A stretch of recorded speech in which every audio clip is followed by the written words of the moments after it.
I want to start with this. Likability really shapes reaction. We give the benefit of the doubt to those we like. I'll give you an example. If we like you, we look at your flaws and mistakes, we just gloss over them. He's a good guy. Don't worry about him. He didn't have much help.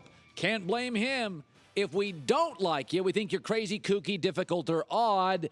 That guy, I don't trust him. He's no good. Hands off. Caution tape. I wouldn't work with him. Here's a prime example. Tom Hanks is maybe the most likable person in Hollywood. Apolitical, directors, little or no ego. Tom Hanks has had a series of bombs in the last couple of years. Did you see The Terminal? Nobody did. The Circle, Inferno, Larry Crown, bomb, bomb, bomb, bomb. Crickets. Not savaged by the critics. Not dropped by the big studios. Barely even gets talked about. Because Tom Hanks is a nice guy. He's talented. We like him. Tom Cruise, not so likable. Scientology. Very polarizing. Matt Lauer interview years ago. He made a movie called The Mummy. Career's over. Bomb. Cruise is whack. Stay away. It's going to make $450 million globally. There is a big world here you release the movie to. You get that, right? Netflix just doesn't show us the shows. They show London, Australia, the shows. It's a global world, right? The world's flat now. It does matter what you make overseas. But Hanks is likable. Cruise, that religion, I don't trust him. I don't know. He's kind of intense. That's the way the world works. What 3 losses in football? Let's burrow it down, distill it down to 3 losses in football that have gotten the most discussion. Ohio State loses to Oklahoma. Ohio State's terrible. Calling the ever in. They are no good. Season's over. Can't win a national championship. Really? I'll get back to that. The second was New England loses to Kansas City. Brady, God, what is he, like 60 years old? Belichick's lost it. Dynasty over. New England's no good. I'll get to that later. And the third one is Dallas Cowboys get roasted in Denver. They are so overrated. Dak can't play. Ezekiel's a flake. Dez can't separate. This franchise is going down in flames. What do the Ohio State Buckeyes, the New England Patriots, and the Dallas Cowboys have in common? They are 3 mega brands in football, and I would argue the 3 most polarizing brands in football. The Cowboys, those cheaters in New England, and the Buckeyes. And the media loves the Buckeyes. They're always overrated. 31-0 Clemson.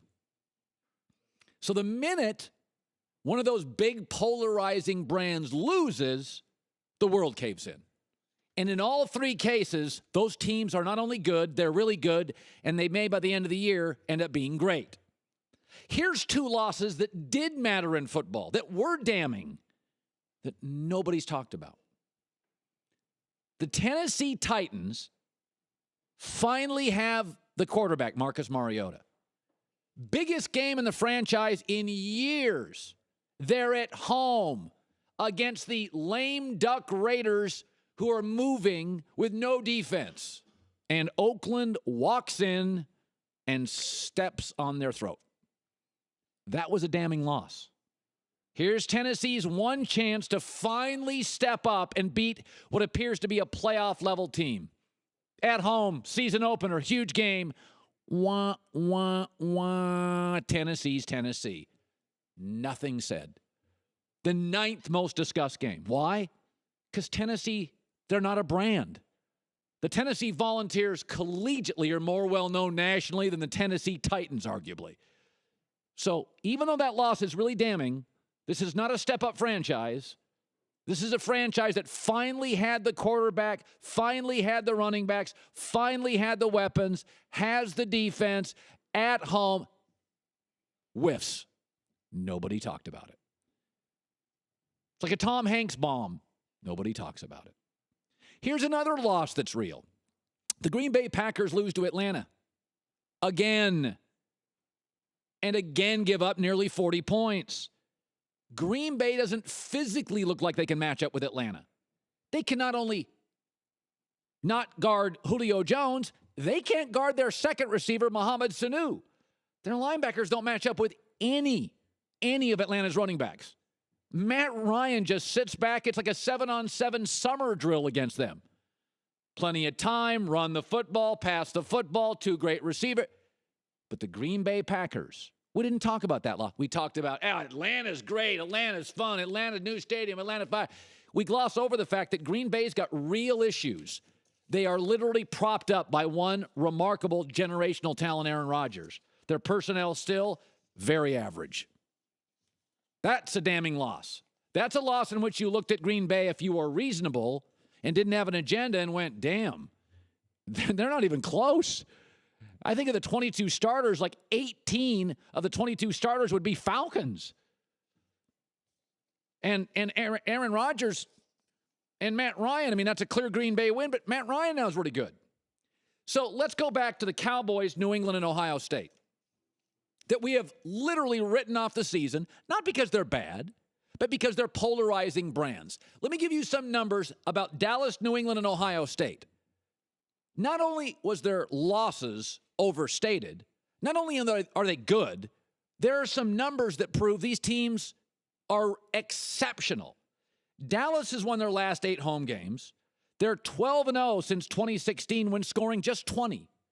They're number 1 in rush defense in the last year in the league.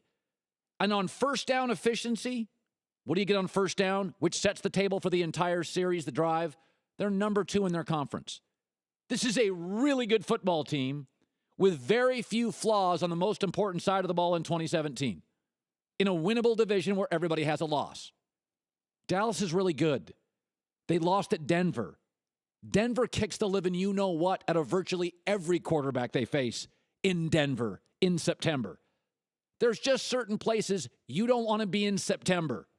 Let's start with at Denver as a quarterback facing their defense. Let's go to the New England Patriots. Oh, my God, they lost to the Chiefs. They're now number 1 in total offense in the league, number 1 in pass offense, number 1 in 20-plus yard plays, number 1 in giveaway 0, and they are 22-2 at home in the last 8 years.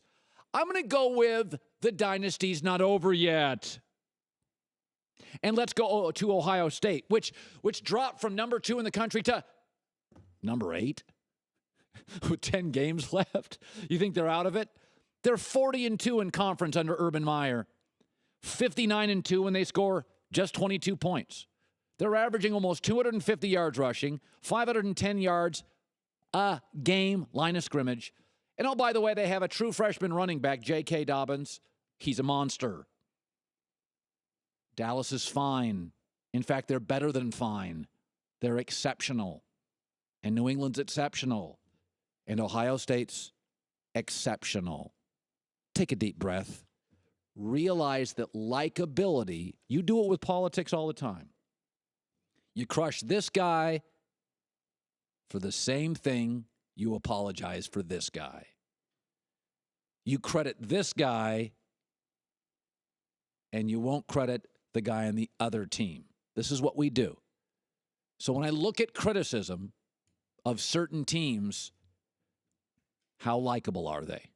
The Tennessee Titans and the Packers losses, really problematic. Like personnel issues.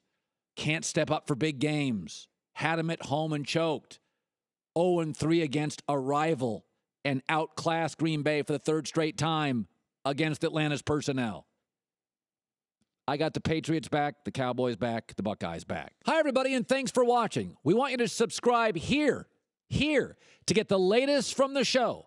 Also, be sure to check out more of the best clips from the herd, or go watch a few segments from the newest show on FS1, First Things First, with Chris Carter and Nick Wright.